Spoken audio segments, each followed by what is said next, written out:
buenas tardes. Good evening. Welcome to the YouTube channel of the Instituto Cervantes, Manchester and Leeds. Today we have the third event of our series on bilingualism, which we have designed with the support and the coordination of Dr. Julio Villagarcía, who is senior lecturer at the University of Manchester, and whose field of research is focused on this subject.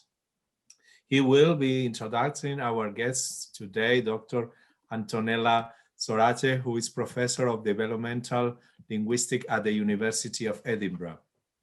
Thank you very much, Julio and Antonella, to both of you for having accepted the invitation from the Instituto Cervantes. It is an honor for us to have you in a program whose main objective is to promote bilingualism and support the dissemination of the academic knowledge of this subject to the general public. It is a very interesting topic that sometimes also poses some challenges and some problems for the bilingual families who don't really know which is the best way to educate their children in two languages. And it is also a topic also arises sometimes and always many questions in society as a whole. Just this week, the director of the Instituto Cervantes, Luis García Montero, had inaugurated an extension of the Instituto Cervantes in the city of El Paso, on the border of Mexico and the United States, to promote the Spanish and the Hispanic culture, but also, and that is the important point, to value the heritage language of the Hispanic community and its coexistence with English. So this coexistence of different languages and the promotion of heritage languages are very important matter for Instituto Cervantes. The main objective of this series of conferences is to highlight all the positive things that bilingualism has to offer. Research has shown that bilingualism is beneficial for children's development and the future. Children exposed to different languages become more aware of different cultures, other people, and other points of view. Far from being a limitation for the process of intellectual development, children, it is an enormous advantage. It makes all of us, more flexible, aids attention and concentration, and above all, that is the main point, allow us the coexistence and preservation of cultural diversity that enriches our society. So now I will introduce our coordinator of the series, Dr. Julio Villagarcía, who is currently a senior lecturer at the Manchester senior lecturer in Spanish linguistics and syntax in the Department of Linguistics and English Language at the University of Manchester. Dr. Villagarcía, in the course of his PhD at the University of Connecticut, was trained as a theoretical syntactician and as a language acquisitionist, working within the framework of minimalism. His current interests lie in the areas of Spanish Romance and English linguistics. Other interests include child language acquisition, bilingualism, and the application of theoretical linguistics research to foreign and second language pedagogy. Before I give the floor to you, Julio, let me remind the audience that the next conferences in this series will be on the 22nd of September and will feature Kai Gonzalez Bilbaso, who is Associate Professor of the University of Illinois at Chicago. And also I want to remind you that you are very welcome to put your question in our chat, and then Julio will put the questions to our guest, Antonella Sorace. So thank you very much for being there. Muchas gracias por su presencia aquí esta noche y tienes la palabra, Julio. Muchas gracias, Pedro Eusebio Cuesta. Apologies, sorry. Director del Instituto Cervantes. Thank you very much for being here. Grazie, everyone. It's my pleasure to introduce our third speaker of the Bilingualism series, Professor Antonella Sorace, studied at Rome, California, and Edinburgh, where she's currently Professor of Developmental Linguistics. Her major scholarly contributions concern bilingualism over the lifespan, second language acquisition, theoretical syntax, as well as experimental linguistics. With respect to second language acquisition, Professor Sorace has advanced the influential interface hypothesis, which poses that second language learners will not have problems acquiring aspects that pertain to the phonology, the sounds of a language, the syntax, sentence structure, and the semantics, meaning, but will have long-term difficulties with those aspects that involve the interaction between the internal components of the grammar and external components, such as pragmatics, which refers to meaning in context, and or discourse information. Regarding syntax, Professor Sorace has made key contributions in relation to language typology, which is the classification of natural languages attending to their grammatical similarities. Finally, as far as her experimental linguistics contributions are concerned, Professor Sorace has pioneered the use of magnitude estimation as a technique that is utilized for the elicitation of linguistic acceptability judgments, which are necessary to conduct research in the field. So in addition to an unbroken record of publication, Professor Sorace has been the recipient of numerous research grants and is a fellow of the British Academy. As part of her commitment to disseminating the findings of bilingualism research outside of the world of academia, outside university, she's the founding director of the Information and Consultancy Center Bilingualism Matters, with multiple international branches in many countries across 3 continents. In fact, I just heard that they have just opened a new branch in Nebrija in Spain. We'll hear about many aspects of bilingualism, including the work of Bilingual Matters here tonight. So without further ado, please join me in welcoming Professor Sorace. Thank you very much. Thank you very much. I hope you can see my slides and you can hear me. Yes? Good. Thank you very much for the invitation. I'm delighted to be with you this evening. I would rather be with you in person, but this is not possible. So this is an acceptable substitute, and I hope there will be other opportunities for us to interact in person. So tonight I'm going to tell you a little bit about why bilingualism is important outside academia. It's important in academia, but it's also important in society, for individuals, for communities, and for societies in general. And I'm just trying to move the slides, and they don't move. Oh, yes. So first of all, I want to clarify what we mean by bi or multilingualism. So many people think that you're not bilingual unless you know 2 or more languages perfectly from birth. And this is not the way I'm going to use the term bilingual. For us, bilingual is a person who knows 2 or more languages and uses them on a regular basis, whether they are lucky enough to have 2 languages from birth, from a very young, early infancy, or whether they learn 1 language first and then another one as children, or whether they learn 1 language first and then another as young adults, and increasingly, whether they learn another language at a much later stage. So for example, in their retirement years. So we're not talking about perfect bilinguals here. We're talking about having more than 1 language in the brain and using these languages to different levels, as we'll see, at different times, in a more realistic way. Now, why is multilingualism? Hello? Yes? Oh, sorry. Why is multilingualism important? Well, for many reasons. And before I go to the reasons that I really want to focus on tonight, let's give a very broad picture about the challenges for multilingualism in an English dominant world.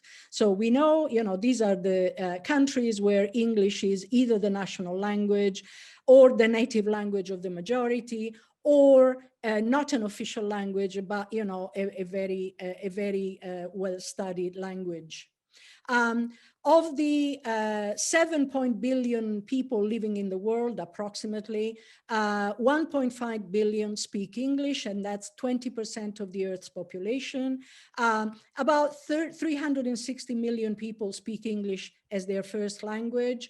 And English, as we know, is by far the most commonly studied foreign language in the world, followed by French and Spanish as well, but quite distant in the list.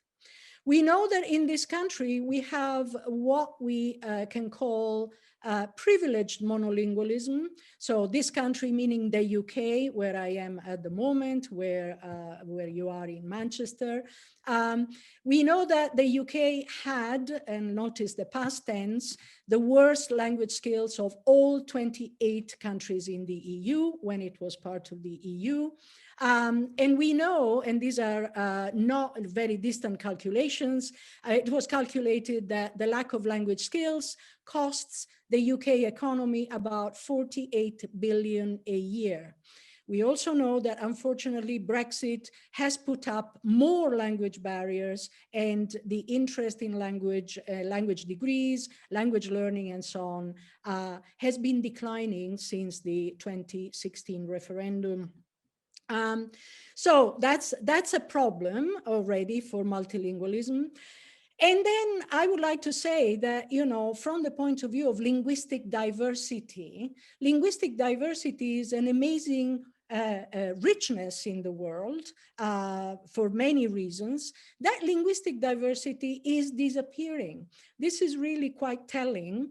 Of the approximately 7,000 languages spoken in the world, 25 languages account for more than half of the world's population. So that is amazing, 25 languages. And that means that the vast majority of languages are minority languages in every country in which they're spoken. So really, we'll see why linguistic diversity in these situations is declining very fast. And we should all worry about that and do something about it. So what can we do about it? First of all, why is more than one language better than just one? So you may have heard about, the benefits of being bilingual. So I'm going to quickly cover what this means, what it means to have benefits if you are bilingual, and how we should interpret research on these benefits. It's interesting that, it's only quite recently that the views of bilingualism have become positive, in the sense that people talk about the benefits of bilingualism, because not until, not very long ago, actually bilingualism was explicitly seen as negative. So in 1926, so nearly 100 years ago, people were talking about mental retardation caused by the use of a foreign language in the home. In 1941, people were talking about a mental obfuscation or tangling that impedes the learning of other subjects. So these were academic papers that actually used this language to talk about bilingualism. So we moved quite a long way from that. But we still need to separate myths from facts, and I'll make it clear in a minute. So there are still myths about bilingualism, not as serious as the ones that I've just mentioned, but still there are misconceptions, and we should distinguish them from facts. But increasingly, we need to distinguish science from science fiction as well. So we'll see that there are some misinterpretation of research that goes in the opposite, to the opposite extreme. So we are at a very interesting time where we have to deal with old misconceptions, but also new misconceptions. And so I'll tell you what, I think we could do to fight these opposite extremes. So what are the myths? I mentioned, the existing old myths about child language learning, for example. One of them is the idea that if you give a young child, an infant, more than one language, the child is confused. They don't learn any language properly. They don't learn to speak any language properly.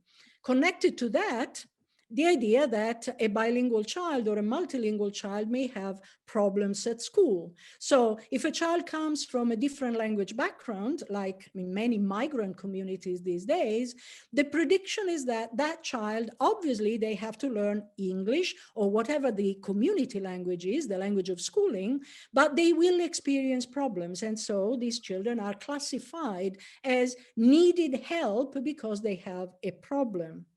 And just, this is not an exhaustive list of myths about child language learning, but definitely the idea that there are useful languages for children to learn and not so useful languages for children to know. So we know, again, English, about Spanish, and increasingly Chinese. These are languages that are considered as useful, but indigenous minority languages, for example, like Irish, Gaelic, Sardinian, languages introduced by migration, Polish, Urdu, Bengali. I mean, these languages that may be spoken by millions of people in the countries where they're spoken, but they're not regarded as particularly useful. So we'll come back to this. These are very strong myths. And to talk about minority languages, so to connect to the last point, what makes a language useful? This is one of the points that I would like to discuss today. That map shows, the list of useful languages according to the World Economic Forum. Again, the instrumental value, the practical, the economic value of some languages is obviously recognized. And this value is often connected to the degree of economic and political power of a particular country where the language is spoken. And that's why we see an enormous increase in the status of Chinese as a world language. And we know that there is cultural value associated with languages, because behind every language, there is a culture. And so, that is clearly very important, from the point of view of cultural diversity. But what I'm going to focus on for the next 10 minutes, 10, 15 minutes, are the linguistic and cognitive value of languages and bilingualism in general, because these are the values that most people actually don't know, or they don't think about it.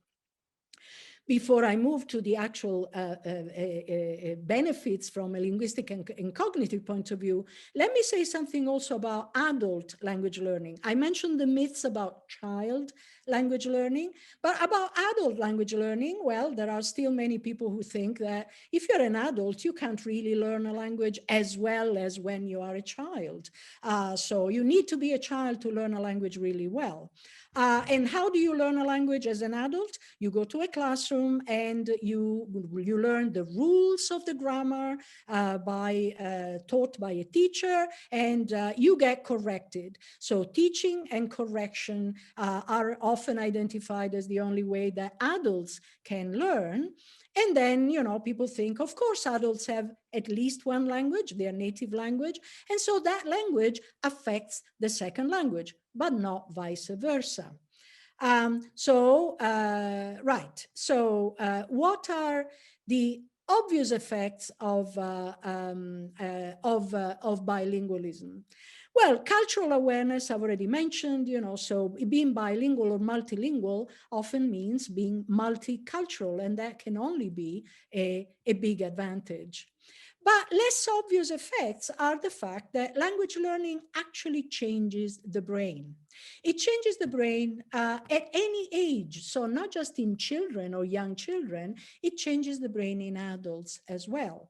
From an anatomical point of view, so learning a new language, even as an adult, actually causes the growth of gray matter in particular areas of the brain. But also from the point of view of connectivity. So learning another language increases the connections within the brain, again, in particular areas of the brain. So anatomical and connectivity changes. Now, this shouldn't be too surprising in case you are surprised. Why do we see these changes in the brain as a result of multilingualism, learning a new language? Well, actually, brain changes have been observed as a consequence of other types of experience. For example, there is a very well-known study that was done a few years ago about London taxi drivers. Now, why are London taxi drivers interesting? Manchester taxi drivers probably too. Well, London taxi drivers were studied, from a cognitive point of view, and it was found that they have much better spatial abilities, both at the neurological level, so areas of the brain devoted to spatial abilities, but also in the behavioral orientation, in space. Now, why is that? Because obviously, in order to have that job in London, you develop a very good sense of orientation. Otherwise, you don't do that job, and that is reflected outside the experience of driving a taxi. Similar research has been done on musicians. So learning music and musical training actually leads to particular changes at the level of the brain, but also at the level of behavior. So it's not just being bilingual or learning languages that can cause these changes at the brain level. But after all, I mean, it's very interesting that the brain changes as a result of learning a language, but what we are probably more interested in is whether our behavior can also change, and not just the brain, but also the way we behave. And this is where things get actually very interesting, because the answer is yes, our behavior can also change as a result of being multilingual. So with children, what research shows, for example, is that knowing more than one language from childhood actually leads to a better understanding of how language works in general. So a spontaneous understanding of how language works from a structural point of view. And some of these advantages partly reflected in a head start in aspects of early literacy. So it has been found that multilingual, bilingual children have a head start in learning to read, for example, particularly learning to read alphabetic scripts, like all the scripts of Spanish, Italian, English, most of our languages, also Russian, for example, and Greek. These are alphabetic scripts that use different symbols. So a head start in early literacy, but also a better ability to learn other languages. So, learning a third language or a fourth language is easier when you already have two, compared to learning a second language when you only have one. Also, remember the misconception that a bilingual child may have problems at school, particularly with the language of schooling. So English in this country, if they come from another language background. There is an increasing number of studies that if a migrant child, for example, learns English to a decent level, actually they can have a better understanding of how English works. So not just languages in general, but the language of schooling. So coming from a different language background can give children an advantage in at school in being schooled in English. There are many studies on language mixing, for example. This is something that worries many parents, because they think, oh, you know, my child is mixing languages. That means confusion, right? It means that the child is confused. Actually, research shows that in most cases, language mixing shows very good competence in both languages.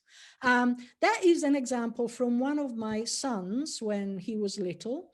I have two bilingual sons. My husband is American, I'm Italian. Our sons grew up with English and Italian from birth. And one of my children, you know, when I was a child, said things like, Mamma, mangiamo patate crunciose stasera? Now that means, Mommy, are we going to eat roast potatoes tonight? What is funny about that sentence is that crunciose doesn't exist in Italian. It's a made-up word on the basis of English crunchy. But what is interesting about that sentence is that that is a perfect Italian sentence from the point of view of morphology. So patate, crunciose, there is an agreement, feminine plural. The word order, crunciose, follows patate as it should in Italian. It doesn't precede patate as it should in English. So it is a good example of language mixing, but that shows good knowledge of languages. Outside the language domain, there are very interesting potential benefits of knowing more than one language. One is an awareness of other people's perspectives. So a child who grows up with more than one language understands earlier than a monolingual child that it is possible to have a different point of view from your own. This is very interesting because it's a normal developmental stage in all children. All children are very egocentric when they're very young. And then slowly they realize that, they have to be clearer. You know, not everybody can read their mind. And so, you know, they start acquiring this awareness. A bilingual child gets there earlier because being bilingual, they realize earlier than monolingual children that it is possible to have a different language, and they have to speak the right language depending on who they're speaking to. So they have to put themselves into the other person's linguistic shoes in order to choose the right language. And this is extended outside the language domain, leading to a better awareness of other people's points of view in general. And then there are lots of studies showing advantages from the point of view of selective attention. So we have to pay attention no matter to what we do, otherwise we don't do it well. And we have to pay focused attention, in other words, without being distracted potentially by other irrelevant factors. This is what paying selective and focused attention means. And this is what has been found to be associated with growing up with more than one language, but also in adults having more than one language. Also, the ability to handle conflicting information and switching from one task to the other. So flexibility in task switching. Again, this comes from the experience of having to focus on one language and exclude the other language or languages, because all languages are active at all times in bilinguals. And so the linguistic experience of choosing one language, focusing on one language, and ignoring the others is reflected in better selective and focused attention in general, and better task switching abilities in general outside the language domain. Now, for adults, remember the misconceptions, you know, oh, you can't learn another language unless you're a child. Actually, adults can reach very high levels of competence in a second language, even native-like levels of proficiency, even if not in all domains. So acquiring a native accent is possibly one of the most difficult things, partly because it's not just a cognitive phenomenon, but it involves motor abilities, that, motor retraining of articulatory organs that might be, more difficult. But native-like levels of second language competence are definitely possible. In Edinburgh, we focus on this kind of learners, and we know that they have a brain like yours and mine. They're not Martians, so it's definitely possible to reach very high levels. And the brain keeps plasticity throughout life. So it's not that the brain is only plastic and flexible in infancy and in young childhood, but it can preserve plasticity throughout life, even in older adults. And in fact, there are plenty of studies that show that it is possible to learn new things, even in your 70s, 80s. For the normal brain, non-pathological brain. And multilingualism can actually serve as a kind of cognitive reserve that can delay certain aspects of aging, like loss of memory, loss of ability to focus attention, all these things that gradually decline over time, but we compensate for that loss in many different ways. Multilingualism is one of the ways in which we can compensate for these losses. And these cognitive effects, again, are found across the lifespan. So we found, we did studies where we found these cognitive effects of language learning in university students, so young adults who learn a completely new language at university, but also in much older learners. So people in their retirement years learning a brand new language, and we noticed that their brain really reacts in a very positive way to the challenge of learning a new language. Now, I mentioned science fiction. We have new myths arising out of this research as it gets more visible in society. So some people think, oh, bilingual children are geniuses, right? So you give more than one language to children, they become more intelligent. Is that right? I'm afraid we're not talking about intelligence here. We're talking about an extra gear that can give children an advantage in a variety of situations. And then for older people, I get questions from journalists as well. Is it true that if you're bilingual, you don't get Alzheimer's?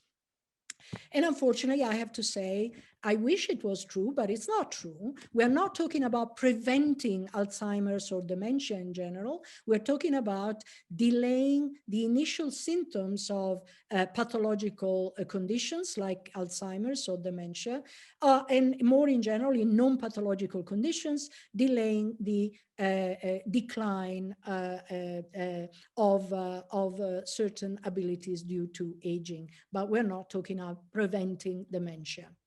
And the important point is this: it doesn't matter which languages we're talking about. When we talk about these benefits, we're not talking about the benefits only being related to prestigious languages, languages that are widely spoken and with economic value and so on. What matters is the fact of having more than one language in the brain, regardless of which language. So there are no useful or useless languages from the linguistic and cognitive point of view. What matters is having more than one, and the mental exercise, the brain gymnastics that goes together with having more than one language. Is perfectly balanced proficiency necessary? I mentioned this already at the beginning. No, you don't need to speak like a native in order to experience these benefits.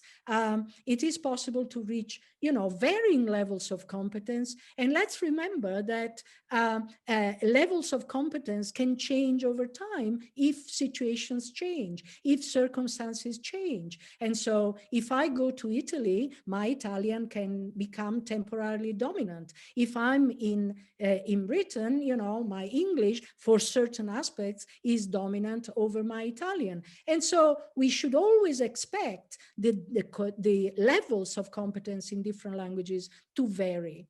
So bilingual is not the sum of two monolinguals. This is very important. We shouldn't expect bilinguals to behave like monolingual in language A and monolingual in language B. Unfortunately, this is what we often see in terms of educational tests or in terms of diagnostic tests in a health environment. So many of the tests that are used are developed on the basis of monolingual norms. So unfortunately, if you give this test to a migrant child who's just arrived or recently arrived in this country, or to a bilingual, they may not do very well because these tasks don't take into account the bilingualism of the person. So we should really revise these educational and diagnostic tests and base them on bilingual considerations and bilingual norms. Also, the benefits are not automatic. So we shouldn't expect the benefits in all possible cases, because being bilingual is not either or factor. It's not that you're either bilingual or you're not bilingual. One can be more or less bilingual depending on many factors having to do with the bilingual experience. So many of the factors that we are studying, and we need a lot of research on how these factors interact with one another. For example, language distance. Does it make a difference if someone is bilingual in Italian and Spanish, for example, or in Italian and Chinese? So very similar languages as opposed to typologically different languages.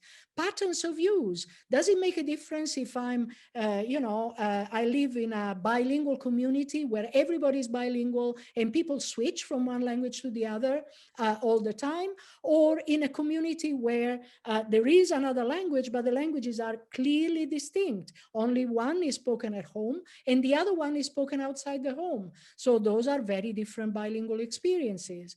Attitudes, individual differences, those matter too, as I'll come back to in a second.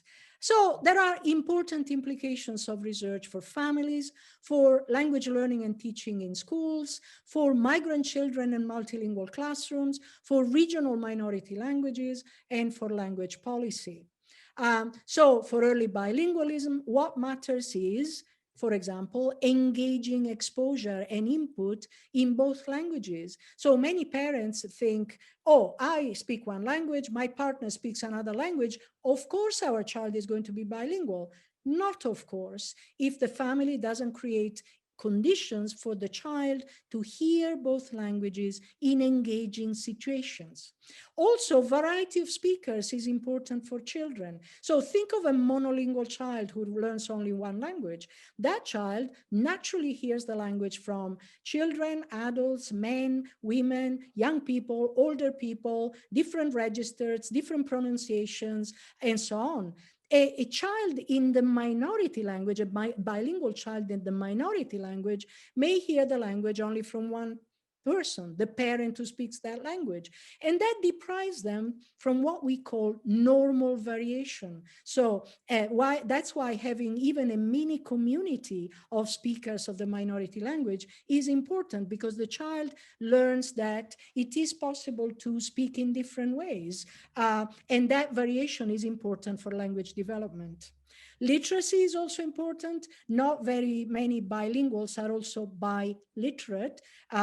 Literacy is usually in the majority language, in the language of schooling, but not in the minority language. Literacy is very useful in the minority language because it gives access to more sources of input and of pleasure in the language.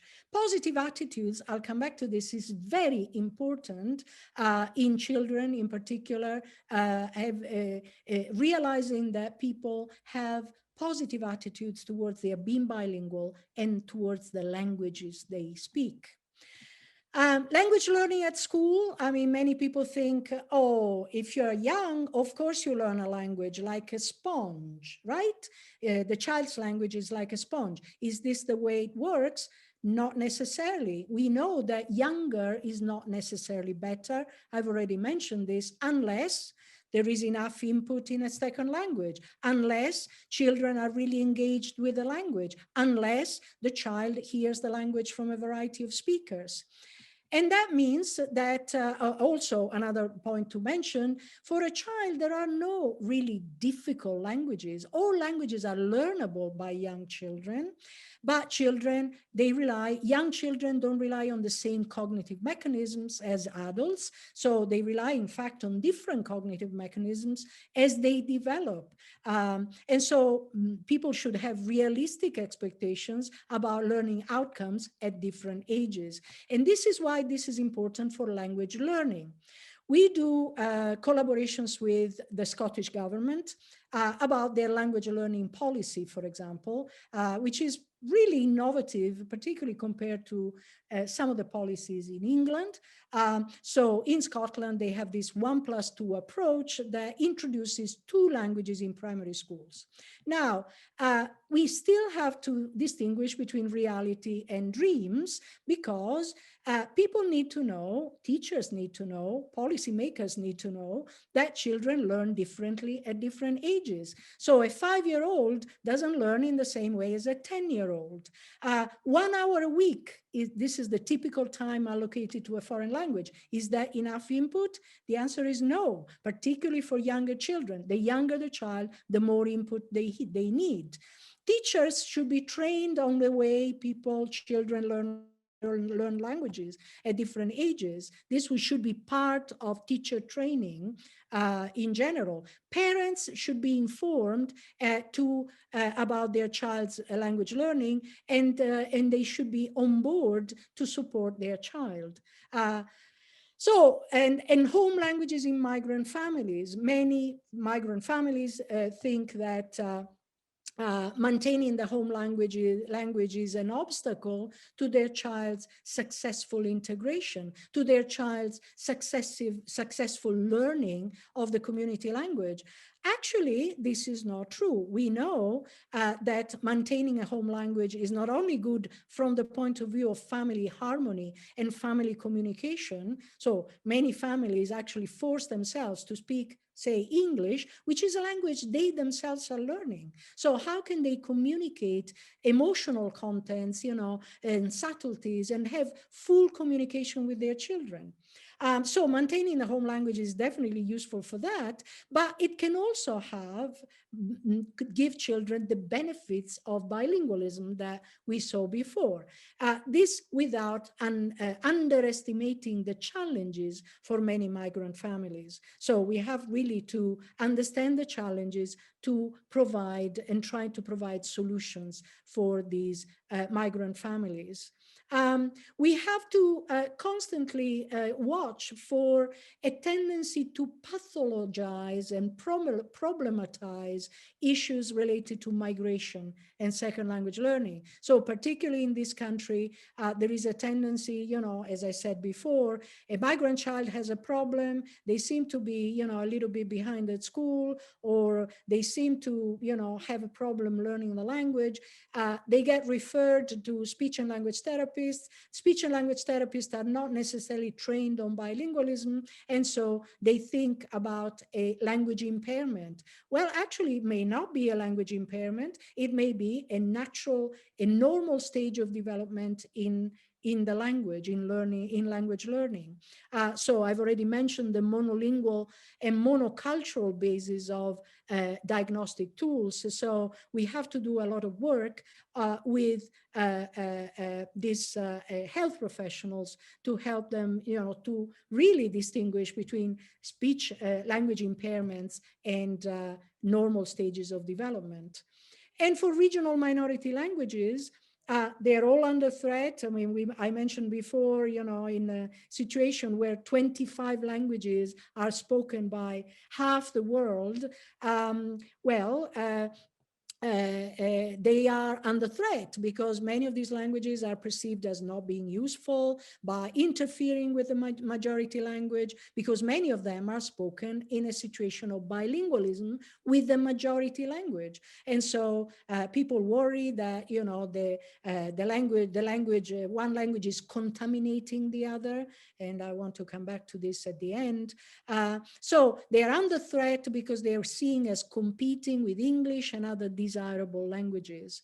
But in fact, research actually shows that minority languages and migrant languages are useful from all kinds of points of view. For example, multilingual classrooms. So we did research on multilingual classrooms in Scotland. And we found that depending on the degrees of multilingualism, so some classrooms had more than 50% of pupils were multilingual, others only 5%, and degrees in between. And we wanted to test, everybody had to learn, interestingly for you, Spanish as a new language. Nobody knew Spanish in their background. So Spanish was new both for monolingual Scottish children and for multilingual migrant children. And we wanted to see how much Spanish children could learn, but also how much English they knew. And we discovered that a greater number of multilingual children actually passed Spanish and cognitive tests compared to monolinguals, despite the fact that many of them were still learning English.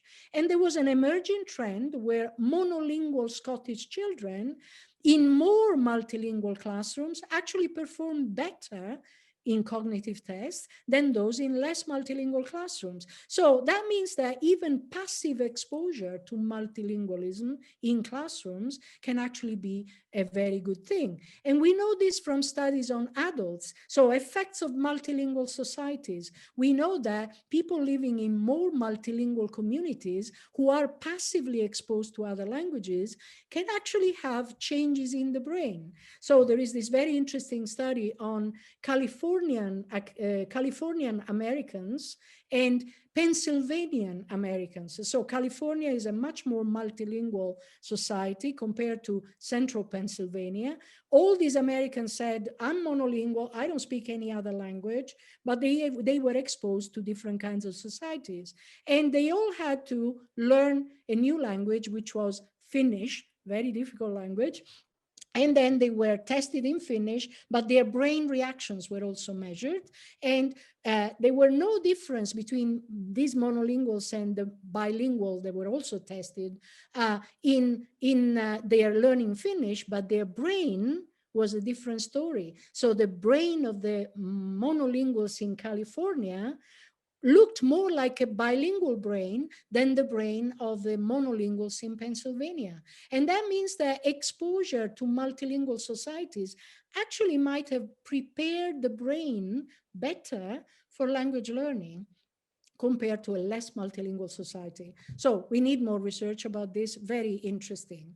And the common prejudices on minority languages, as I already mentioned, so a child who speaks Sardinian, say, can't speak Italian well. A child who speaks Gaelic is not very good at English, or minority languages are contaminated by bilingualism. But actually, we know from research that all languages in contact affect each other. And this is what, we know from research, this is a normal phenomenon, a normal phenomenon. So it happens both in the same brain. So languages in contact in the same individual brain influence each other in both directions, but also in communities. And that's why, one more reason why proficient bilinguals can't be seen as the sum of two monolinguals. And this research on Sardinian that we did showed that very well. So we tested Italian and children and adults and their skills in Italian, their skills in Sardinian, plus cognitive effects. And we found that, they were doing quite well in both, so no contamination really. We did research on Scottish Gaelic, children and adolescents in Gaelic medium education. So again, we tested them in English, we tested them in Gaelic, we tested them in cognitive skills, and again, we found that they were doing extremely well, both linguistically and cognitively. And we found that positive attitude matter. So we tested actual children. We asked children what they thought about their own being bilingual. We wanted to see the kind of experiences they have in society, at school. And so we tested both Gaelic English bilinguals and children from migrant families in Scotland. And we found that the children who lived in more supportive environments with more positive attitudes were the ones who achieved highest scores in language and cognitive tests. So Gaelic speaking families, Gaelic medium education school. Children with positive attitudes in positive environments were more likely to develop fluency in these languages and showed the cognitive advantages of bilingualism. So we can't ignore positive attitudes. We have to encourage positive attitudes in society. And so language revitalization programs, for minority languages, we find that even well-meaning programs by governments, again, the Scottish government is doing a lot for Gaelic, for example, but there is a missing connection with communities of speakers. This connection is essential for the transmission of the language from one generation to the next, because remember that if a language is not transmitted from one generation to the next, and then to the next, and then to the next, that language is bound to die. So that connection is essential. So governmental policies that don't connect with communities of speakers don't go very far, regardless of how well-meaning they are.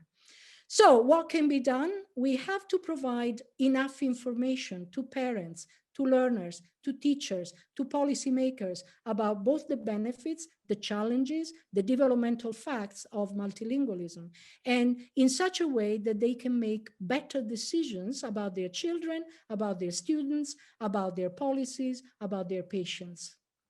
And that is very important, and that's why researchers can get involved.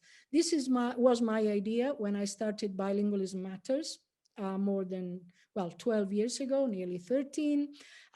We started very local, parents and teachers in Edinburgh, but we started expanding to other societal environments.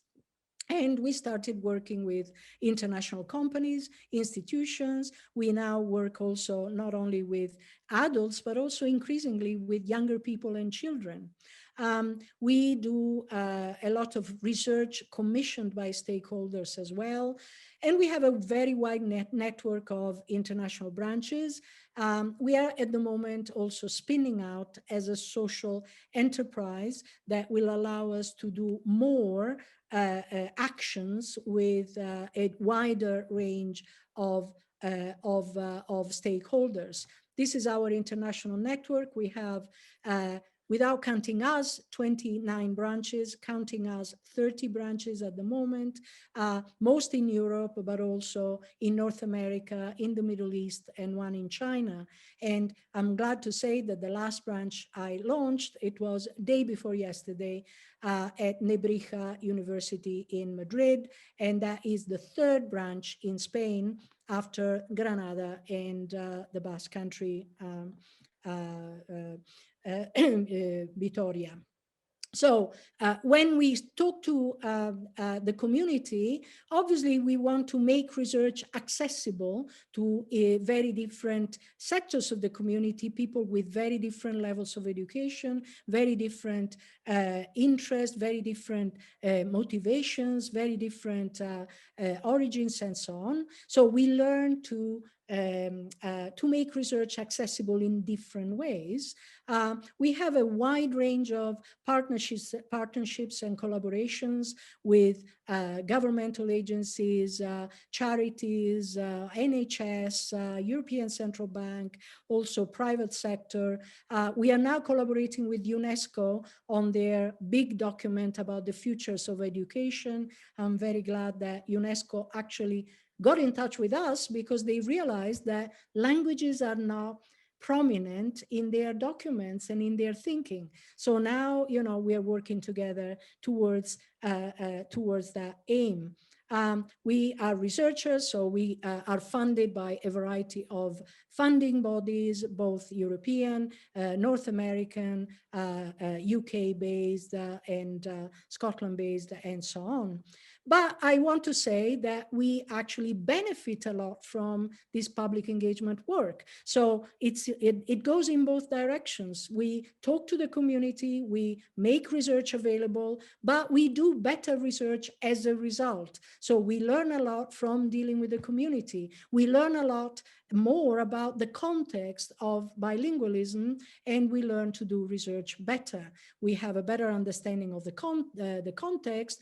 Also, we train students to communicate clearly. We have a lot of volunteer students in Scotland, but also in many of our branches, and we train them to communicate whatever they do in a clear way. And this is a fantastic skill that is increasingly valued by employers. And we know this because we are in touch with students after they graduate, and we know that being able to put them in that in their CV actually is valued by potential employers. So at this point, I've spoken enough. I want to thank you for your attention, and these are ways to reach us. Please get in touch if you have any suggestions or if you want to collaborate with us. Thank you very much. Thank you very much, Antonella. Lovely, lovely information. We have one question coming from the chat, and it concerns sharing. Yes. Okay. And it concerns language acquisition during adulthood. The question more specifically reads as follows: is it easier for bilinguals to learn, say, a third language than for a monolingual during adulthood? Yes, the answer is yes. There are studies that actually show that the advantage that I mentioned, right? So learning a third language or a fourth language or a fifth language gets easier if you come from a multilingual background, and that applies to adults as well. So it seems that, you know, the brain really gets trained to learn languages regardless of typological differences, although clearly we need more research about, you know, the differences between learning say, you know, a typologically similar language and learning a very different, typologically very different language. So definitely there is research that points in that direction. Mm-hmm. There's another question. Are there benefits for children, adults with special needs? Thank you for the question. I decided, I had a couple of slides, you know, in a previous presentation, but I decided that would probably make my presentation too long. But definitely, so that is one of the misconceptions that we're dealing with. So I mentioned it briefly that in case of, you know, language problems that have to do with the fact that children are still learning, for example. Some teachers get worried, some parents get worried, and they think, you know, that there may be some kind of language impairment when there isn't one. But there's also, you know, the question of particular conditions. So particular kind of language impairments or particular kind of conditions like autism, for example. We are doing quite a lot of research on autistic children. And there again, you know, the common perception is that if a child is autistic, they can't really deal with more than one language. So it's always better not to give them more than one language, because you complicate their life even more.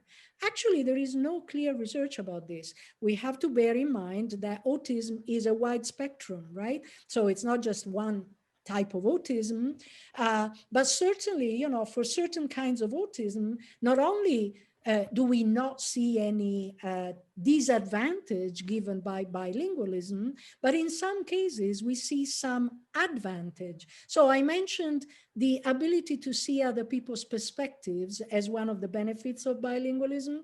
That is also known under the name of empathy. And that is one of the typical manifestations of autism, right? So the lack of empathy is one of the most visible manifestations of autism. And it has been found by some studies that at least for certain types of autism, being bilingualism can partly compensate for the lack of empathy. So, to conclude, there is no clear evidence that bilingualism is disadvantageous for autistic children. There is some evidence that in some cases, at least, it may be beneficial.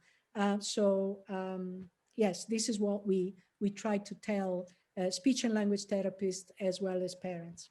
Here's another question. How do we engage with those parents who are afraid of sending their kids to multilingual schools? They feel their kids might be learning at a slower pace because teachers need to slow down to cater for those kids whose mother tongue is not English. Well, I think that, you know, multilingual classrooms, multilingual schools are more and more of a reality. I think that, you know, in many cases, you know, people don't have the choice, but I really don't see the disadvantage. And in fact, the study that I mentioned that we did on multilingual classrooms actually shows the benefits of being in a multilingual classroom for monolingual children. And I think, you know, that again, we need more research on this. You know, no study by itself, you know, you can base firm conclusions, but definitely it points in the direction of, you know, the benefits of being even passively exposed to other languages, also from the point of view of awareness of other languages, awareness of other cultures. And we know that children are naturally curious about other languages and other cultures. If they're, before they get conditioned by what adults might do or say, you know, children are naturally curious. And so I think we should really cultivate, you know, that natural curiosity and put, you know, multilingual children in contact with one another, because they can benefit from this. Nice. How can we as parents help with the literacy of the child in the minority language / heritage language at home? Yes, having, as a parent, you know, I have a good experience of that, because we tried to reinforce Italian, because, you know, in my family, Italian was the minority language, of course, you know, compared to English. And so we tried to have other speakers. So we only had Italian babysitters, for example, from all over Italy. So our children grow up with, you know, exposure to different accents of Italy, northern accents, southern accents, which was also good. If I had been the only source of the language, you know, they wouldn't have probably gone very far. My husband is a polyglot, so he speaks very good Italian, which helps. But literacy, yes. I mean, we, in fact, because learning to read in Italian is easier than learning to read English, as I think it's probably well known, right? Because Italian has a more transparent orthography. So the distance between written Italian and spoken Italian is much closer than the distance between written English and spoken English. And so Italian children in Italian schools usually learn to read at an earlier age than in English schools, precisely because of that. So we stimulated, we tried to give books, and our children learn to read in Italian before they learn to read in English. And again, some adults, told us, but aren't you afraid that they learn to read in Italian, but then they're going to school in English and they have to learn to read in English? In fact, it wasn't a problem at all. It was just because it would take me too long, to go into the details, but basically any child who learns to read any alphabetic language, so all these are alphabetic languages, they have to learn that there are correspondences between printed letters and spoken sounds. And that correspondence is easier to appreciate in Italian than it is in English. But once they discover that fact, that's it. They can learn, that serves a purpose in any alphabetic language. They only have to learn that the correspondences in English are not the same as the correspondences in Italian. But that, that big discovery was already done and being facilitated in Italian. And then, the pleasure of reading stories in Italian and so on and so forth. Grandparents, giving books in Italian, and that definitely contributed to their, wanting to learn, wanting to speak Italian. Mm-hmm. Could the results in cognitive tasks by bilinguals be due to the fact that bilingualism favors the development of divergent thinking, that is, the ability to explore different solutions, for instance? Yes, that's a good observation, and that is related, to to also the idea that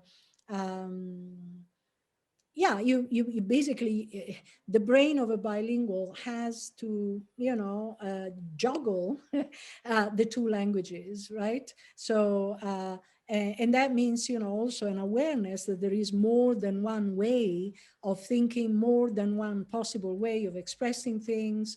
And when you go for one, you have to exclude the other or the others, depending on how many languages you have. So yeah, definitely there is a relationship between being bilingual and divergent thinking. Thank you for the observation. Here's another one. Is the learning mechanism different for those who can write to that of those who can't write? So yeah, I mean, when I was talking about literacy, I mean, and most research has been done on learning to read. And I was also talking about my own experience, in my family about reading. Writing is a slightly different kettle of fish, right?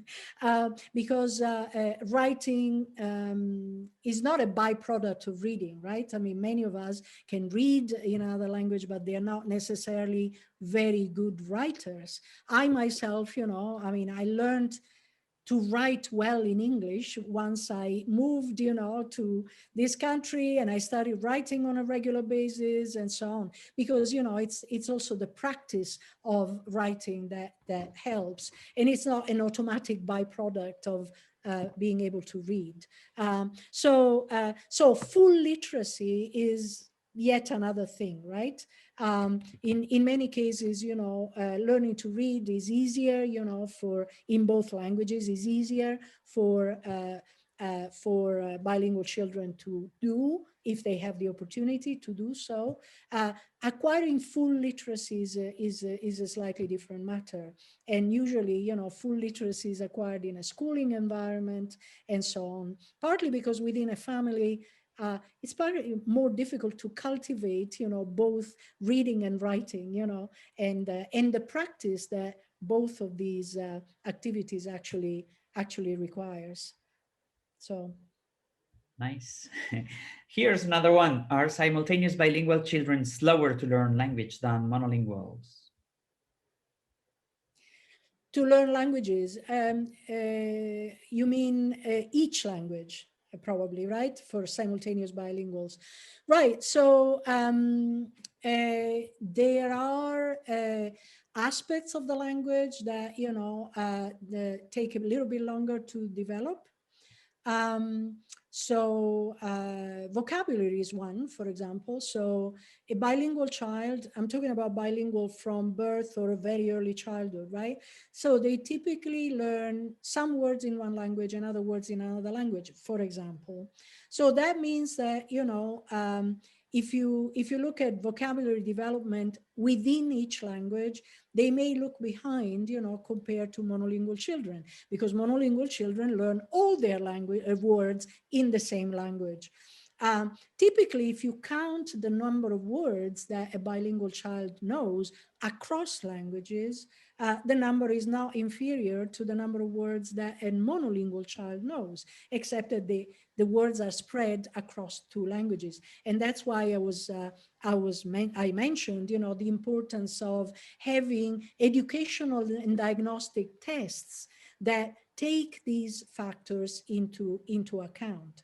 And with respect to the development of grammar, it has been found that there are some aspects of grammar for which there is no substantial, basically monolingual and bilingual children are the same, despite the fact that bilingual children typically get less input in each language because their time is divided, even in, you know, in the rather rare environment where they hear more or less 50% in one language and 50% of the time in the other language. In most environments, you know, it's not exactly 50-50, but in any case, they hear less input in each language.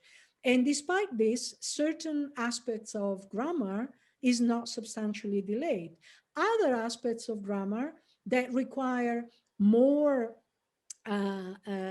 use of language in particular context, and so connections between knowledge of grammar and knowledge of context and pragmatics and so on, those can be more delayed or can present more variability for longer. Again, you know, it's not necessarily a disadvantage because we know that bilingual children are very creative and, you know, the differences are not substantial in the sense that even when there seems to be a delay, you know, the delay results in the use of particular structures that are, you know, simpler in a clearer way, for example. So not in the use of random, you know, random structures. So yes, the fact that bilingual children get less input can lead to delay of, but not across the board for certain kinds of structures and for vocabulary. But bilingual children can catch up very quickly. And as I said, if they are exposed to one language, more to the language or more to the other, they can actually move in that direction very, very quickly. And then if the situation changes, they move back in the other direction. Let's not expect perfect bilingualism in all cases and at all times.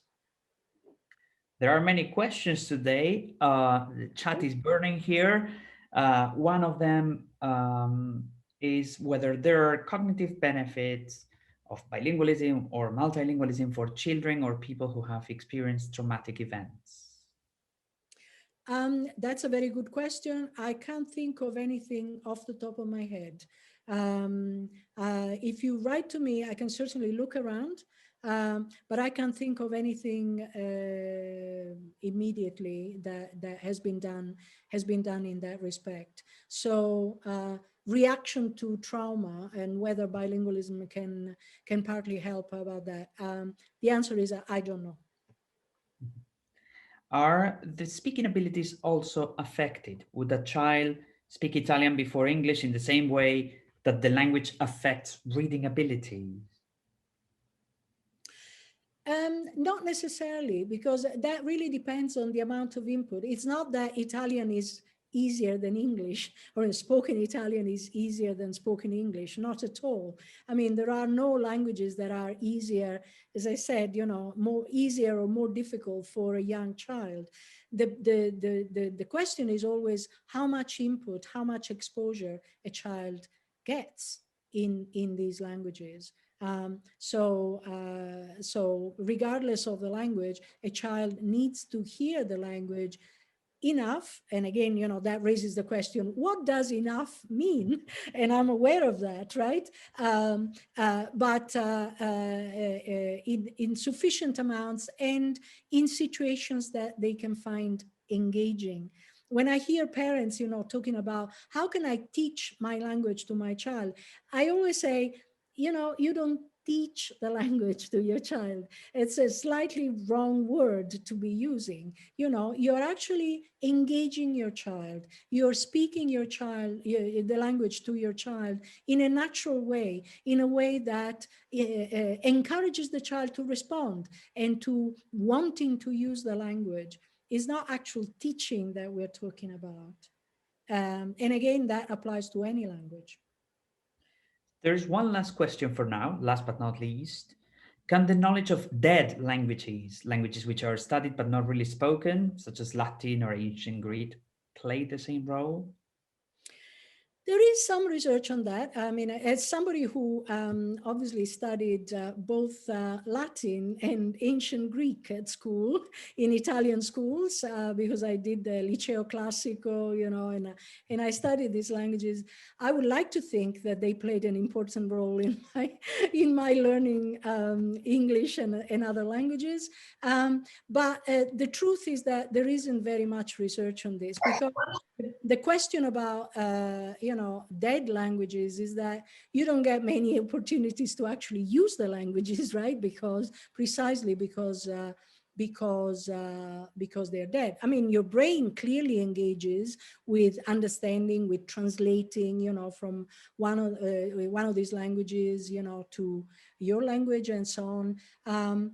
But there isn't very much research on whether that prepares the brain. I would like to think that it does, you know, it contributes to preparing the brain for better language learning, but I can't give a certain answer to that question. As linguists, we can assure you that it's very helpful when you're going to study language explicitly as a linguist, that's for sure. Right? Wonderful. So I don't see any more questions in the chat. If anybody would like to ask any question orally, please feel free to unmute yourselves and ask it now. You have 2 seconds to think about it. 1, 2. I have one question. Excellent. There's the experience, the people who learn a language, they are maybe multilingual or bilingual, and they seem to forget the language, but they come after some years to the country where the language is spoken, and after a very short time, it's like the language come back. How you have mentioned how the brains reacts or how evolves with the learning of languages. It seems to me like a secret. No, you seems not to understand, or you have forgotten, but then you come back after a few years, and then in a very short time, it's like the languages are in the head, even if you don't understand or you don't speak actually, then? Yes, thank you very much. Yes, there is some research on this, and the research seems to point to the fact that languages, at least when people learn a language to a certain level, to be defined, right? The language is never completely forgotten. So the brain knows better, the brain keeps it. And then it's a question of reactivating the language by, you know, being immersed in the language, by starting using it again and so on. So languages are now totally forgotten. There is some very interesting research on, for example, adopted children.